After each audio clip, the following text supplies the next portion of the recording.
Welcome to today's Triple Z. The Triple Z podcast is a daily program that you can use to help you fall asleep each night. Just turn down the volume, lay back, relax, and enjoy as you fall asleep. The War of the Worlds is a science fiction novel written by H.G. Wells, first published in 1898. It is one of Wells' most famous works and is considered a classic of the science fiction genre.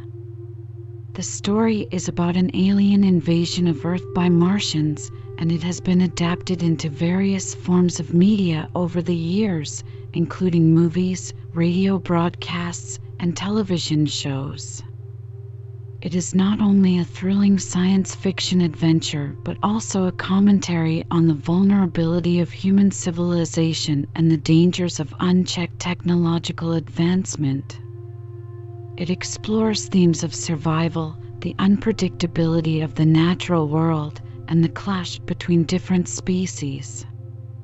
If you enjoy our program, please be sure to write us a review on your podcast platform and share us with a friend. You both might sleep just a little better at night. Our website is Triple Z, that's 3z's.media. You can also like and share our content on Facebook or our Instagram account ZZZ Media Podcast. Music for today's episode was provided by the Sleep channel on Spotify. 16. The Exodus from London. So you understand the roaring wave of fear that swept through the greatest city in the world just as Monday was dawning, the stream of flight rising swiftly to a torrent, lashing in a foaming tumult round the railway stations, banked up into a horrible struggle about the shipping in the Thames, and hurrying by every available channel northward and eastward.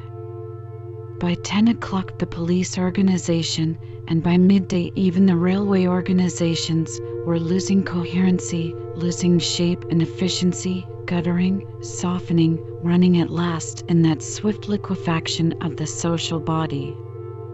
All the railway lines north of the Thames and the southeastern people at Cannon Street had been warned by midnight on Sunday, and trains were being filled. People were fighting savagely for standing room in the carriages even at 2 o'clock.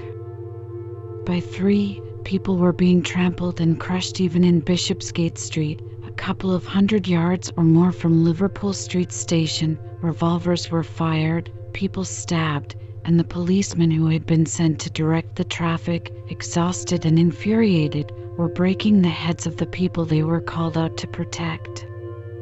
And as the day advanced and the engine drivers and stokers refused to return to London, the pressure of the flight drove the people in an ever-thickening multitude away from the stations and along the northward running roads.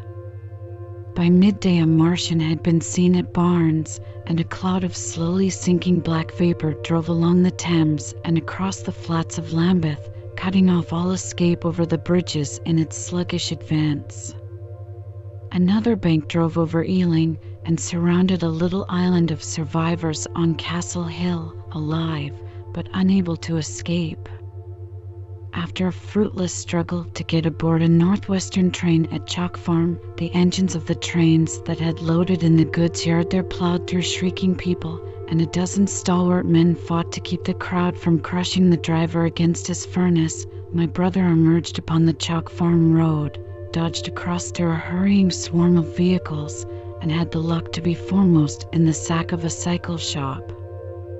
The front tire of the machine he got was punctured in dragging it through the window, but he got up and off, notwithstanding, with no further injury than a cut wrist. The steep foot of Haverstock Hill was impassable owing to several overturned horses, and my brother struck into Belsize Road.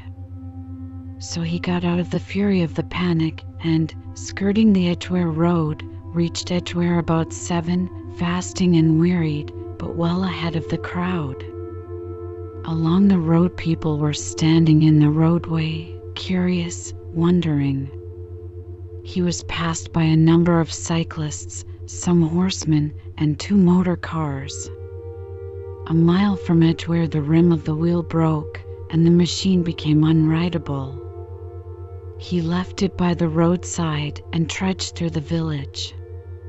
There were shops half opened in the main street of the place, and people crowded on the pavement and in the doorways and windows, staring astonished at this extraordinary procession of fugitives that was beginning.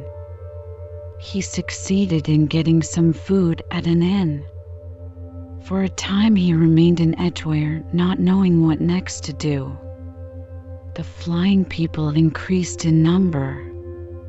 Many of them, like my brother, seemed inclined to loiter in the place. There was no fresh news of the invaders from Mars. At that time the road was crowded, but as yet far from congested. Most of the fugitives at that hour were mounted on cycles, but there were soon motor cars, hansom cabs, and carriages hurrying along, and the dust hung in heavy clouds along the road to St. Albans. It was perhaps a vague idea of making his way to Chelmsford, where some friends of his lived, that at last induced my brother to strike into a quiet lane running eastward. Presently he came upon a stile, and, crossing it, followed a footpath northeastward. He passed near several farmhouses and some little places whose names he did not learn. He saw few fugitives until, in a grass lane towards High Barnet, he happened upon two ladies who became his fellow travelers. He came upon them just in time to save them. He heard their screams and, hurrying round the corner, saw a couple of men struggling to drag them out of the little pony chaise in which they had been driving, while a third with difficulty held the frightened pony's head. One of the ladies, a short woman dressed in white, was simply screaming. The other, a dark, slender figure, slashed at the man who gripped her arm with a whip she held in her disengaged hand.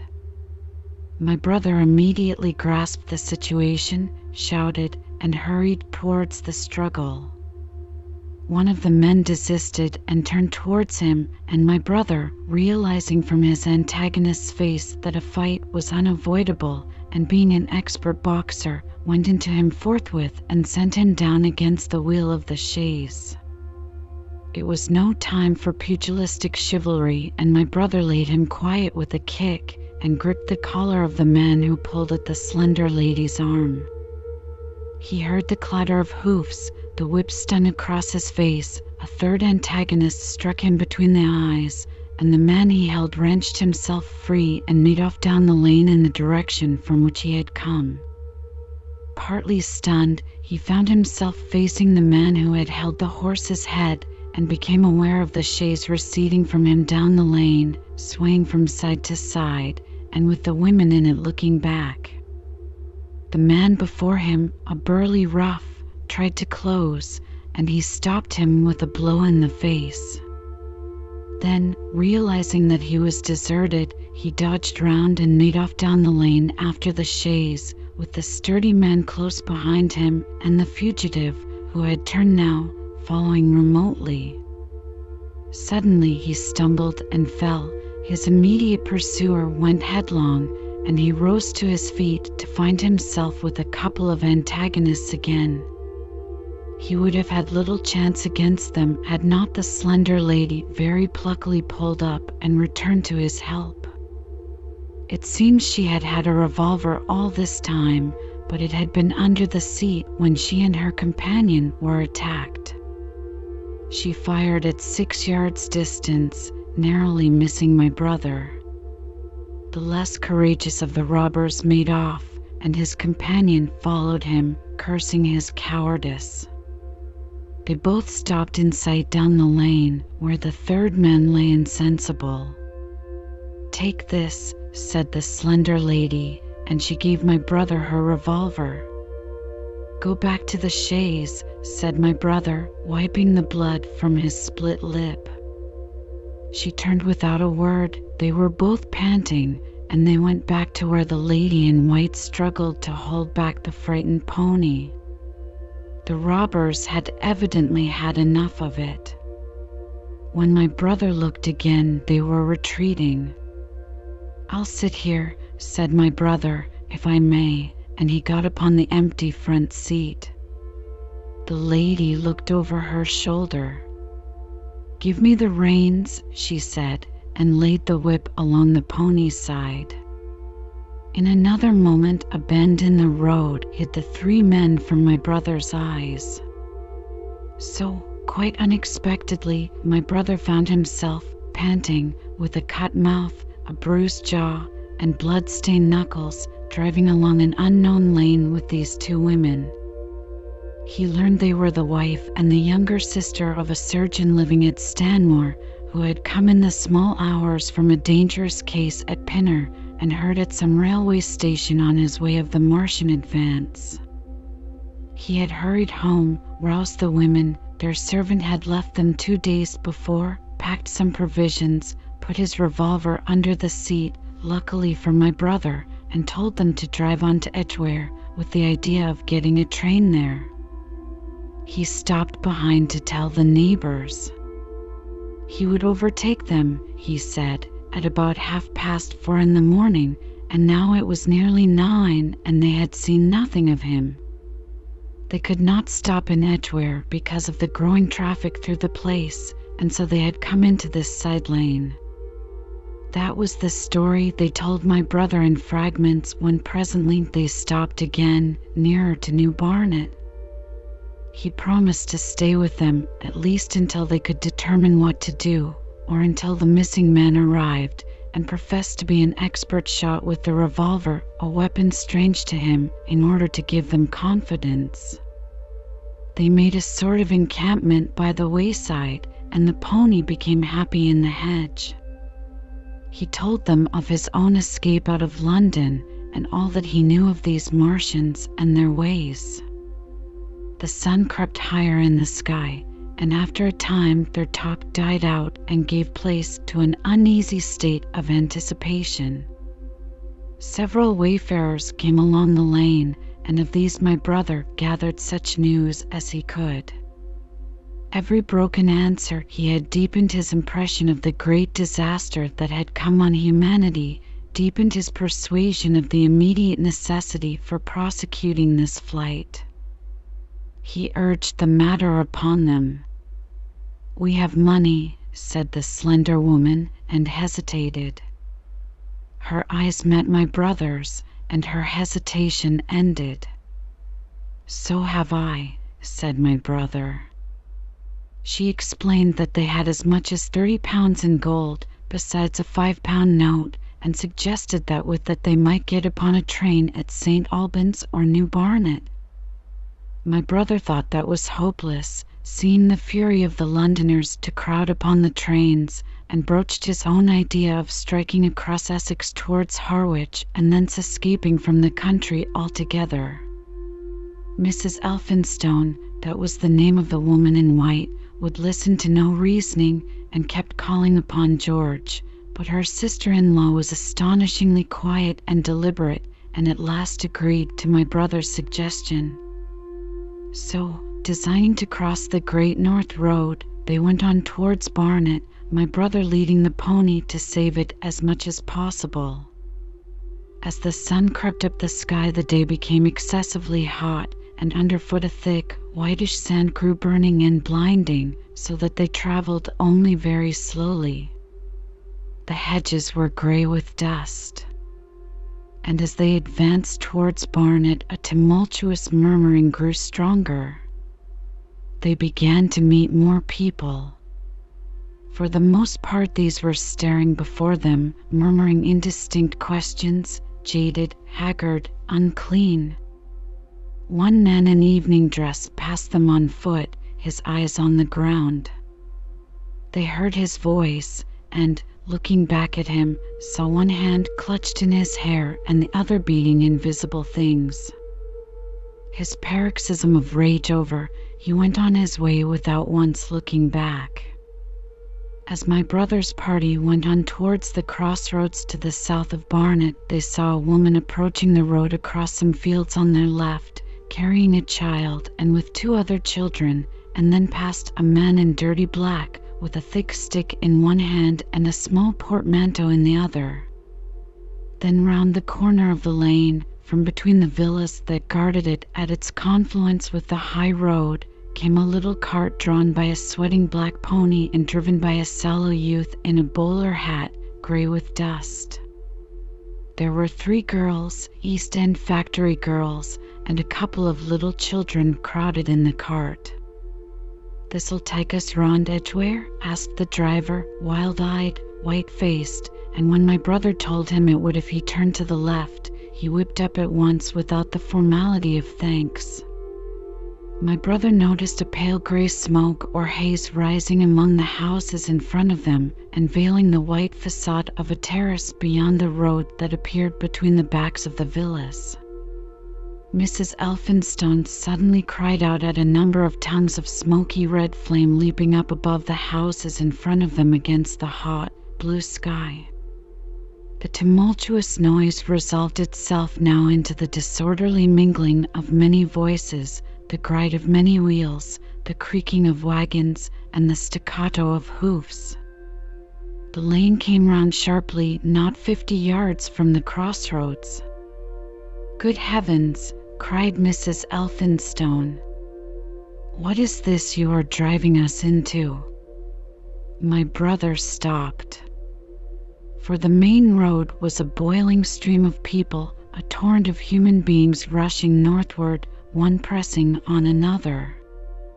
A great bank of dust, white and luminous in the blaze of the sun, made everything within 20 feet of the ground grey and indistinct, and was perpetually renewed by the hurrying feet of a dense crowd of horses and of men and women on foot, and by the wheels of vehicles of every description. "Way!" my brother heard voices crying. "Make way!" It was like riding into the smoke of a fire to approach the meeting point of the lane and road. The crowd roared like a fire, and the dust was hot and pungent. And, indeed, a little way up the road a villa was burning and sending rolling masses of black smoke across the road to add to the confusion. 2 men came past them. Then a dirty woman, carrying a heavy bundle and weeping. A lost retriever dog, with hanging tongue, circled dubiously round them, scared and wretched, and fled at my brother's threat. So much as they could see of the road Londonward between the houses to the right was a tumultuous stream of dirty, hurrying people, pent in between the villas on either side. The black heads, the crowded forms, grew into distinctness as they rushed towards the corner, hurried past, and merged their individuality again in a receding multitude that was swallowed up at last in a cloud of dust. "Go on! Go on!" cried the voices. "Way! Way!" One man's hands pressed on the back of another. My brother stood at the pony's head. Irresistibly attracted, he advanced slowly, pace by pace, down the lane. Edgware had been a scene of confusion, Chalk Farm a riotous tumult, but this was a whole population in movement. It is hard to imagine that host. It had no character of its own. The figures poured out past the corner and receded with their backs to the group in the lane. Along the margin came those who were on foot, threatened by the wheels, stumbling in the ditches, blundering into one another. The carts and carriages crowded close upon one another, making little way for those swifter and more impatient vehicles that darted forward every now and then when an opportunity showed itself of doing so, sending the people scattering against the fences and gates of the villas. "Push on!" was the cry. "Push on! They are coming!" In one cart stood a blind man in the uniform of the Salvation Army, gesticulating with his crooked fingers and bawling, "Eternity! Eternity!" His voice was hoarse and very loud, so that my brother could hear him long after he was lost to sight in the dust. Some of the people who crowded in the carts whipped stupidly at their horses and quarreled with other drivers. Some sat motionless, staring at nothing with miserable eyes. Some gnawed their hands with thirst, or lay prostrate in the bottoms of their conveyances. The horses' bits were covered with foam, their eyes bloodshot. There were cabs, carriages, shop carts, wagons, beyond counting, a mail cart, a road cleaner's cart marked Vestry of St. Pancras, a huge timber wagon crowded with roughs. A brewer's dray rumbled by with its two near wheels splashed with fresh blood. "Clear the way!" cried the voices.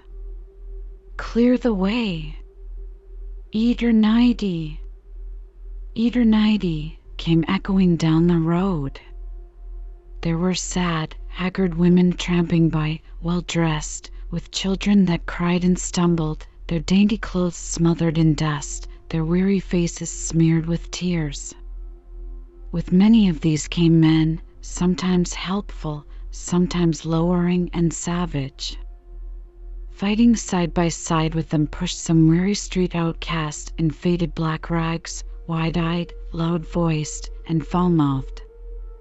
There were sturdy workmen thrusting their way along, wretched, unkempt men, clothed like clerks or shopmen, struggling spasmodically, a wounded soldier my brother noticed, men dressed in the clothes of railway porters, one wretched creature in a nightshirt with a coat thrown over it. But varied as its composition was, certain things all that host had in common. There were fear and pain on their faces, and fear behind them. A tumult up the road, a quarrel for a place in a wagon, sent the whole host of them quickening their pace. Even a man so scared and broken that his knees bent under him was galvanized for a moment into renewed activity. The heat and dust had already been at work upon this multitude.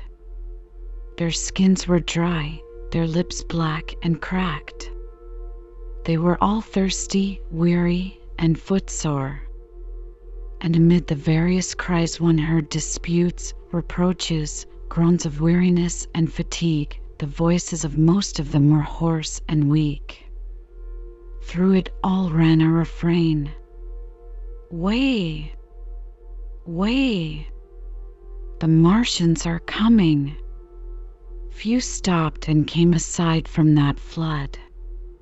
The lane opened slantingly into the main road with a narrow opening, and had a delusive appearance of coming from the direction of London. Yet a kind of eddy of people drove into its mouth, weaklings elbowed out of the stream, who for the most part rested but a moment before plunging into it again. A little way down the lane, with two friends bending over him, lay a man with a bare leg, wrapped about with bloody rags. He was a lucky man to have friends. A little old man, with a grey military mustache and a filthy black frock coat, limped out and sat down beside the trap, removed his boot, his sock was blood-stained, shook out a pebble, and hobbled on again, and then a little girl of 8 or 9, all alone, threw herself under the hedge close by my brother, weeping. "I can't go on! I can't go on!" My brother woke from his torpor of astonishment and lifted her up, speaking gently to her, and carried her to Miss Elphinstone. So soon as my brother touched her, she became quite still, as if frightened. "Ellen!" shrieked a woman in the crowd, with tears in her voice, "Ellen!" And the child suddenly darted away from my brother, crying, "Mother!" "They are coming," said a man on horseback, riding past along the lane. Out of the way there bawled a coachman, towering high, and my brother saw a closed carriage turning into the lane. The people crushed back on one another to avoid the horse. My brother pushed the pony and chaise back into the hedge, and the man drove by and stopped at the turn of the way. It was a carriage, with a pull for a pair of horses, but only one was in the traces.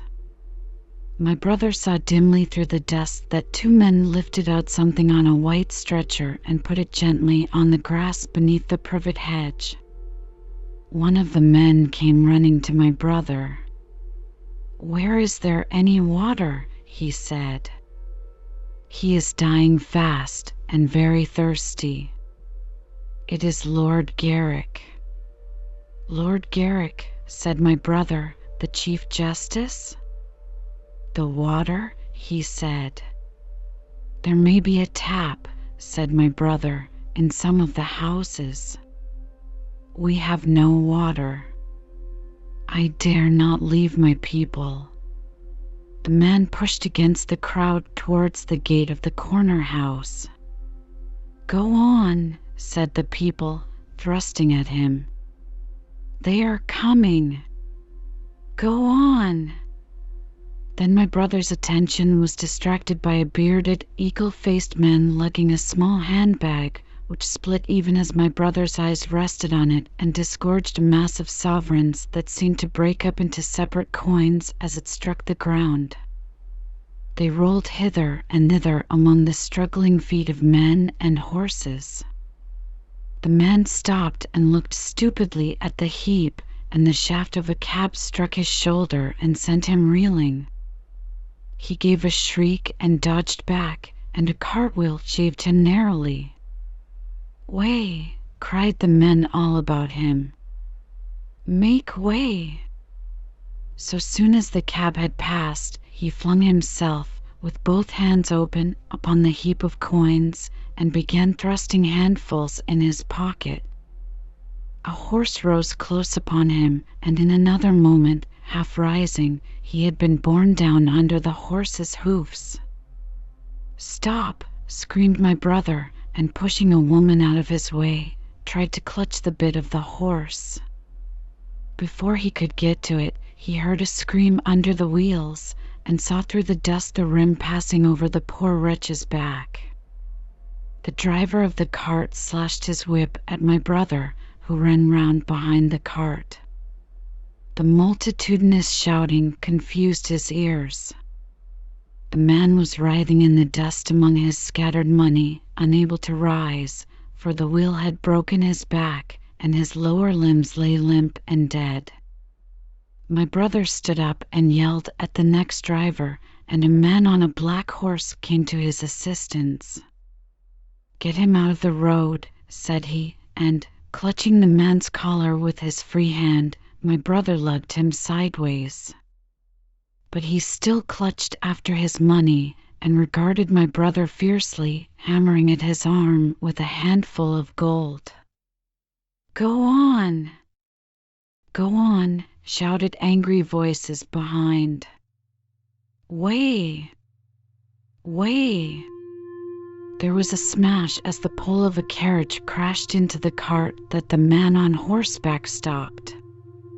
My brother looked up, and the man with the gold twisted his head round and bit the wrist that held his collar.